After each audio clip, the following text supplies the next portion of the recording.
Inter Milan dan juga Barcelona seri 3-sama. Satu perlawanan yang menarik dan best. Okey. Penjaga gol kedua-dua pasukan membuat penyelamatan penting dalam perlawanan ini. Okey. Inter Milan, transisi mereka laju. Begitu juga dengan Barcelona yang memiliki transisi yang laju. Inter Milan build up mereka begitu cepat. Sementara itu, Barcelona, mereka mempunyai midfield yang boleh mengalihkan bola dengan baik. Dan perlawanan malam ini, frontman Barcelona banyak menerima hantaran yang bagus.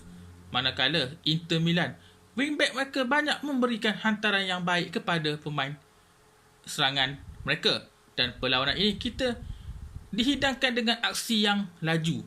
Apapun kedua pasukan, seri 3-sama. Itu je lah nak cakap. Apapun okey.